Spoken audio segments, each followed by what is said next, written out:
Сәлем достар, сіздермен Айгерім.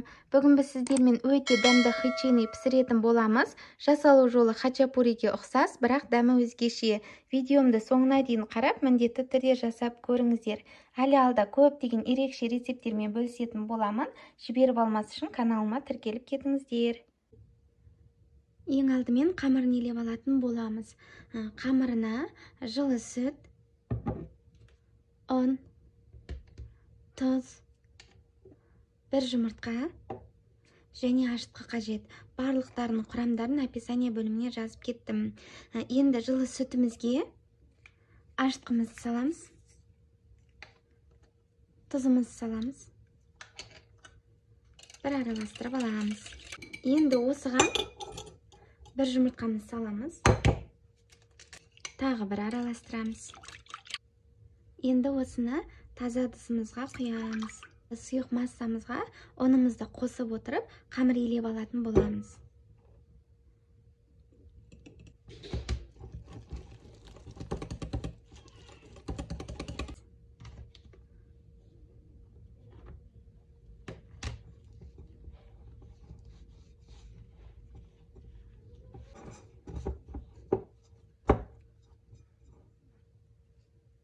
Кішкене үстіне сұйық май құйып жібереміз. Қамырымыз жұмсақ болып шығу үшін.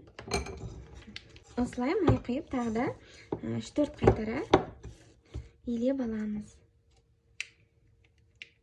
Енді кішкене май жағып, келесі бетінде аударып, келесі бетіне де кішкене жағамыз.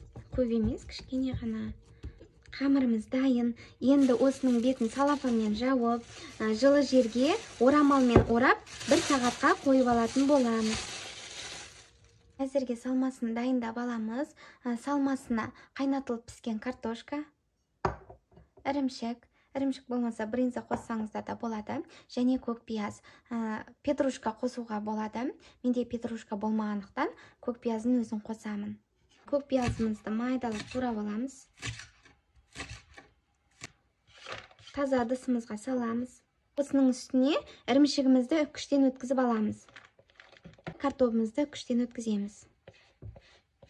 Салмамыз дайын. Шым-шым тұз қосатын боламыз. Құрамында картошка болғандықтан тұз қосу қажет. Жақсылап араластырамыз. Мінекей араластырып алдық.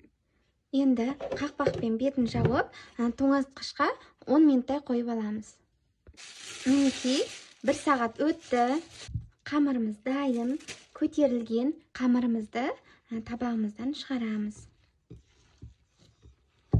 Бұл қамырдан 2-3 хичини шығаруға болады. Мен 3-ке бөлемін, 3 хичини жасаймын.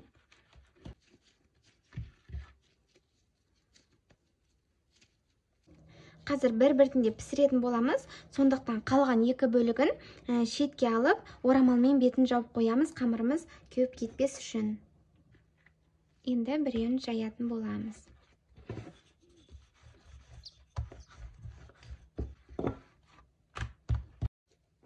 Іштен бір бөлігін саламыз.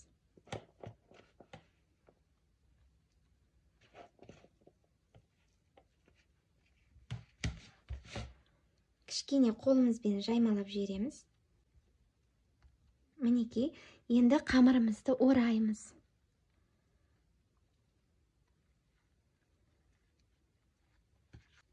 Ашық жер қалдырмай, жақсылап бекітесіздер.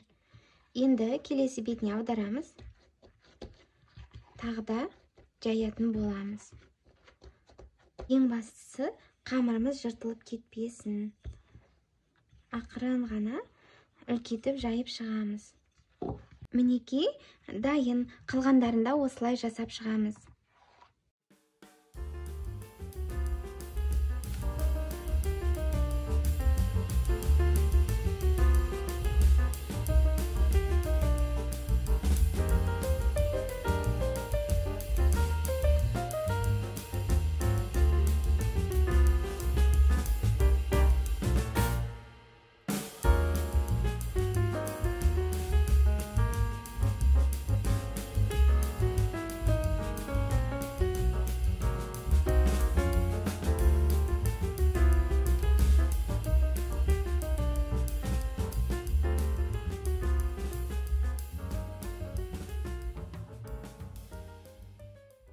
Мінекей барлығын жайып дайындап алдық. Табамызды қыздырып аламыз. Қыза бастаған кезде печеньемізді саламыз. Астына ешқандай май жақпайсыздар. Қамырымыз қызарғанша 10 минуттай пісіріп аламыз. 10 минуттай уақыт өтті. Келесі бетіне аударамыз. Келесі бетінде 10 минуттай пісіріп аламыз. Осылай қамырымыз қызарғанша пісіреміз. 10 минуттай уақыт өтті. Печеньемізді шығарамыз. Пісті. Осылай бетіне сары майымызды жағып шығамыз. Әр алған сайын осылай бетіне жағыңыздар. Сол кезде печеньеміз дәмдірек болады. Мінекей дайын. Қалғандарында осылай пісіріп шығасыздар. Печеньеларымыз пісті, өте дәмді болып шықты. Қамыры да жұп-жұмсақ. Міндетті түрде жасап көріңіздер. Өте дәмді. Аз болсын.